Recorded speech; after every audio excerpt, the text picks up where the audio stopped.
Tako i bilo. Slabo poživiše djeca od djeda Neumike. Djed u pećini na tvrdom kamenu spava, a župančići toporko moraju oko njega gdje je koji mjesto uhvati. A djeda nikada ni objeda ni večere ne biva, kako bi gladan ranije uranio. Pa tako i đaci gladni spavati lijegaju. A ujutro svakome po šačicu lješnjaka daje, a sebi pregršt uzima. I to im je za čitav dan hrana. Kad ovo pojedu, onda se djed s njima niz dol spušta kako on to znade. Sve tamo do one daleke rudinice što je gradu na domak. Tamo treba za posao hvatati, tamo vodu u čepicu crpi, tamo s maglom u zrak se diži, jutarnje hlade razmahujte, svud širom rosu polazi.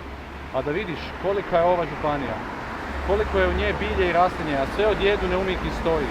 To je svega posla dosta nije, nego djecu šalje, neka preko neba stazu kroz oblake prte, kud će sunce nad županijom granuti. Čakujte mi, đaci župančići, teška briga, silna županija, govori djed Neumika kad se nekud osmijehuje. Trudno jutrom, a trudnije večerom. Jutrom da ustaneš, da prvu pticu na gnijezdu probudiš, a večerom da ne legneš. Dok nisi i nesretnu travku uspokojio. Sve djed uči đake svoje i kako će s oblakom poletjeti i kako će na drudinu svrnuti. Pušta ih da hodaju po te gore silnoj, pušta ih da križaju s oblakom u zraku. Ali samo ih jedno mudar djed neće naučiti. Ne uči ih kako se spušta s oblakom do zemlje, kako bi mogli pristati na travu. Ali za sve ovo, još bi koje kako bilo da nije u djeda Neumike jedna navika opaka.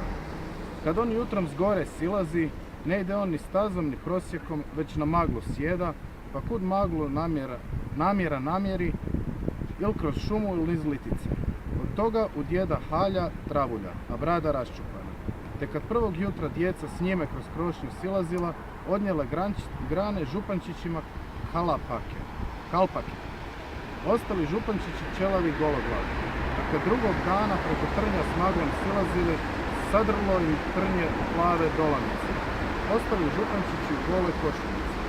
Kad trećeg dana niz litica zuba do zuba, zgubili oni sjajne čizmice. Nakon četvrtog jutra još je sitna kiša pala, a župančićima kosa do ramena porasla, nitko živih ne prepoznao ne bi. Da su oni isti župančići, bosi, gologlavi, u samoj košuljici, a kosa do ramena. A župančići, momci roda plemenita, niti se tuže, niti jadikuju. Nisu ih jadikovati naučili, niti priliči da se jada, to je roda gospodskog. Nego spletaše sebi pojase od likovine, opasaše se njima preko košuljice i čekaju da se toporkom na rabotu pođu. Pogleda djed Neumika župančiće i opet ih dugo gleda, zatim reče: Ovo ste prvu mudrost izučili. Daleko je, đaci moji, još da sednu. Poškakljala toporka u grmu. Nešto bi rekao, a ne smije. Te u sebi dijete pomislilo: Prestario si mi, djede Neumika. Zar ne vidiš, bolan, da su u jednoj mudrosti svih 7 uhvatili, gdje su znali ostati bosi i gologlavi, a da ništa rekli nisu. Nu, mislio toporko, ne mislio, sve ostade onako, kako djed piješe od redu.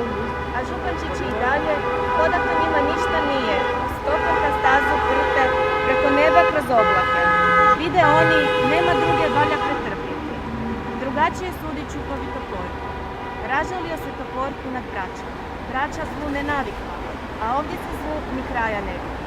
Jer toporko znade da je djed tvrde glave, te ćeš lakše njegovu bradu, 100 godina nečešljanu, pročešljati, nego li ćeš njega obratiti, kad o nekome posumnja.